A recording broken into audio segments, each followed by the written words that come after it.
Hey everyone, welcome back to my channel, A Little Geek, A Little Chic.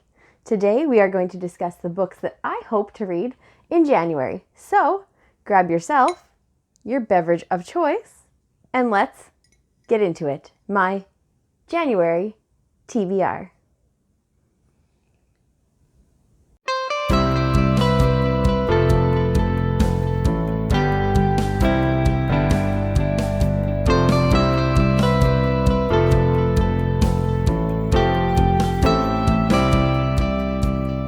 Let's get into the books I plan on reading in January. You are going to see, they're over here beside me, a mix of books, YA, middle grade, adult, but I'm going to go on a science fiction fantasy kind of route because one thing I just really want to do is get into fantasy books. I am not going to solely read fantasy books, obviously. I have so many books to read, and there's contemporary, there's romance, I read everything. The one genre that I haven't really dabbled too much into is fantasy and science fiction. Science fiction I've read some more of than the fantasy. Fantasy I've pretty much been stuck in the middle grade YA area. I have not yet transferred my likes for those genres into the adult category. And that's what I hope to change this year, is get into some deeper tomes, adult fantasy. So we're going to start off with a book that I started reading but I put down in November, and that is Mistborn by Brandon Sanderson. This book follows basically a world where the villains have won. So there are lord rulers, and they everyone else is peasanty slaves, and they do what they are made to do, whether they are agricultural or manufacturing slaves basically to the lord rulers. And our main character that we meet at the beginning of this, she has an ability that it's new to her, but she can channel luck and kind of make things go the way that her lord ruler wants them to. She, like I said, is newer to these powers and isn't quite sure what's going on. She knows that she has them and that she uses them, but her power dissipates very quickly, and it's like a battery, and then you got to recharge it. But he doesn't really understand that from what I read at the beginning. It's kind of like, it's not an endless thing, but he just pushes her until she breaks almost. And then I guess she's going to end up meeting up with a group of ragtag rebels in the situation that are trying to defeat the Lord Ruler and bring this group down. So interesting to see where this goes. I'm going to probably pick this one up right away so that I don't forget a lot of the stuff that I had already read. See, like I said, not very far into it. And I'm probably just going to start from page 1 again, just because it'll read fast the second time now that I've already read that section. And I'm very excited to get into this. I also really, I'm going to hold it up close for you, like this cover, because purple is my happy place. And there's a lot of purple and shiny purple in this cover, so points for that. The next book is a middle grade, and I want to know why everybody loves it and be part of the hype. So here we are following Morgan Crow in the book Nevermoor by Jessica Townsend. It is a fantastical story of a girl named Morgan Crow who was born on the unluckiest day of the year, and I guess is doomed in that premise to be killed on a certain birthday or of hers. And until a fantastical individual comes in and bids on her, like they do for the young people. So basically, like, all the young people's names are in, and people bid on them whether they want them to be their apprentice or go to a prestigious school, and the kids will get bids on this special day. And Morgan, who was thought to just be tossed aside because she's perishing, she gets a bid from a company, an entrepreneur who provides electricity and power to the city. So, and she gets whisked away by this individual and goes to this fantastical area who, one of the things I noticed, it's like a fantastical hotel kind of vibe, and I am here for it. So I'm excited to read this and see what all the hype is about. I do have book 2 on my shelf, so if I really like it, perhaps I will read book 2 next month. The third book I'm going to get into is book 3 in a series that I previously read the first 2 books to and loved. They are definitely science fiction, and they are definitely like a space opera-y feel, and I was here for it. So the first book and the second book are read, and they are great, and the third book is Obsidio by Amy Kaufman and Jay Kristoff, and these are books that follow basically a time when a large corporation has taken over mining for specific things, and it's set on different planets. It's kind of like a Star Wars-y vibe. And one planet has gone rogue and started doing what they're not supposed to do and mining and getting all this stuff for themselves. Now, the corporation has found out about it, and we learned this in the first book, and they come in and are bent on destroying that planet and everyone who inhabits it, as like a warning to everyone else that you don't cross them. So that follows all those characters and how they escape. If they escape, some of them don't. It's not a surprise. It's a huge sci-fi-esque type thing. And that's right at the beginning of the book, so it's not a spoiler. But then it also dabbles into not just your regular space warfare, but like biological, like disease type warfare, which I really was here for. It was a really good book. Second book, we follow some of the characters from the first book and where they are. And then the third book, I'm not sure who we follow actually, or if anyone's in it from the original book, or if we follow totally different characters. But I'm excited to get into it and see. So if you haven't picked it up, I highly recommend it. This book is told, the whole series is told in a very interesting format where it is part written literature, but it's mostly mixed media. Like, for example, you'll get clips discussed from a surveillance camera. You'll get prescription notes that they found in a desk drawer. You'll get chat room logs. So it's pretty great. I have really been enjoying the first 2 books. I read through them super fast. This one's about 620-ish pages, and I expect it to take me like maybe 2 or 3 days to read. So don't let the size intimidate you. These books are fantastic. Plus, I'm hoping to finish this book and check off some of the boxes on my New Year's resolution. So check out that video, my reading New Year's resolutions, and you can see why.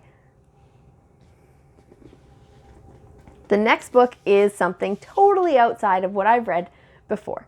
It is a science fiction, but it is kind of a fan fiction-y twist. I'm not 100% sure what it all entails, but it is a Claudia Gray Star Wars book about Princess Leia.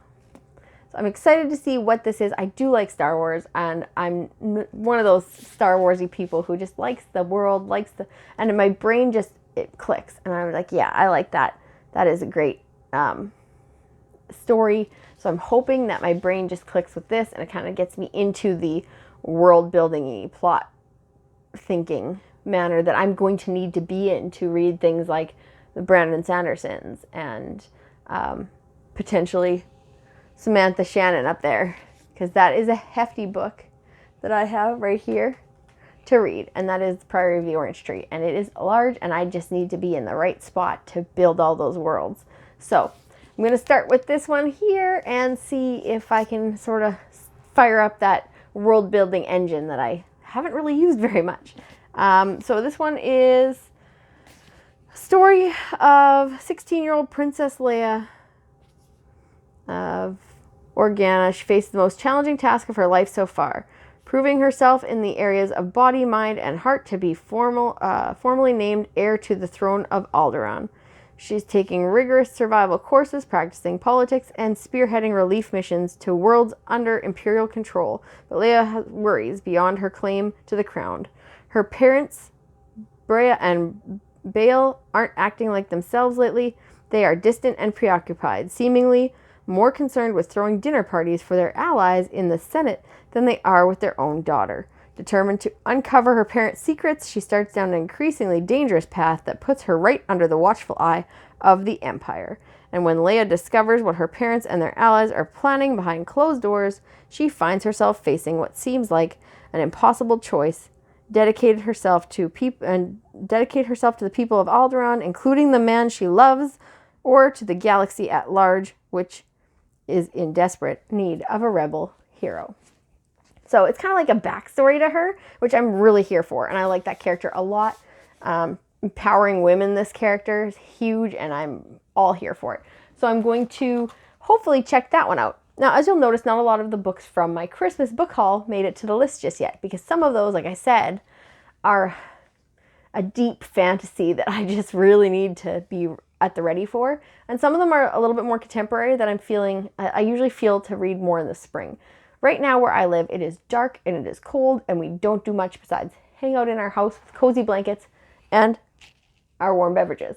So that is the time for the big books, because you can't do much else and your brain doesn't really want to focus on much else besides hunkering in and surviving the cold.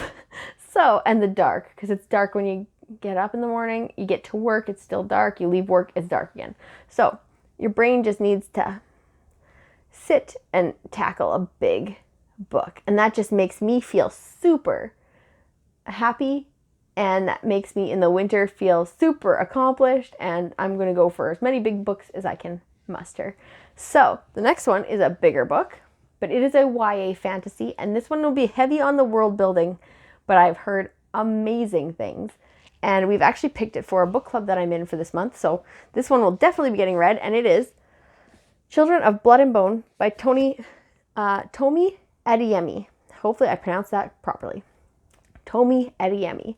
And it is about a young woman who basically has abilities, as we usually follow in a fantasy. And I believe it's more of like a witchy kind of ability. And her brand of magic, she's kind of hidden it because it's not, it's frowned upon. And her mother, I guess, was killed. We read at the front here when she was young, and she kind of finds out that it's based on the magic thing that she held, and she is now on a path for retribution for what has happened to her family and her mother. And I am very excited to read this one. I believe, yeah, the cover without the dust jacket is stunning.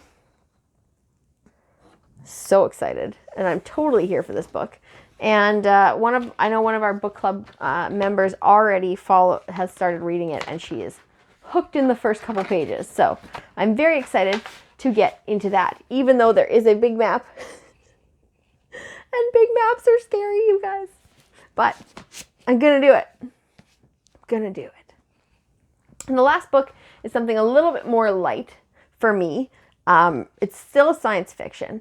It's still like science fiction-y fantasy, fight the man, rebel kind of thing. And it is a graphic novel. So it's lighter, it'll be quicker to read through, but the pictures, like the illustrations are amazing. The artwork is just to die for.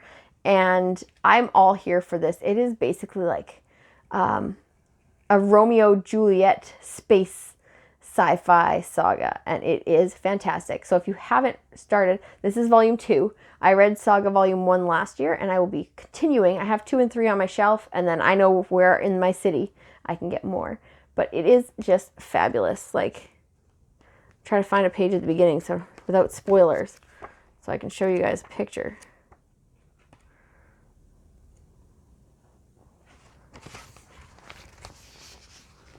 But like, the art is fantastic. So if you haven't tried Saga, it is about a man and a woman. She was working for one group, and they had captured a war prisoner from the other group. And what happened is while she was caring for him, they fell in love, which is a no-no, and she helped him escape. And now they're on the run as 2 fugitives, one against her own causes, like her own group, and him running from her group because he's a prisoner of war, while his people are also trying to find him. But plot thickens because in the first graphic novel, we find out that the 2 of them have had a child. So there is a child now thrown in the mix that has been had between the 2 rebels of opposing races, and that is a definite no-no. So now they are on the run from both sides. And yeah, things got a little heated in the first one. I'm excited to see where it takes off in the second one. It's like a space opera, sci-fi, Romeo and Juliet. So here for this.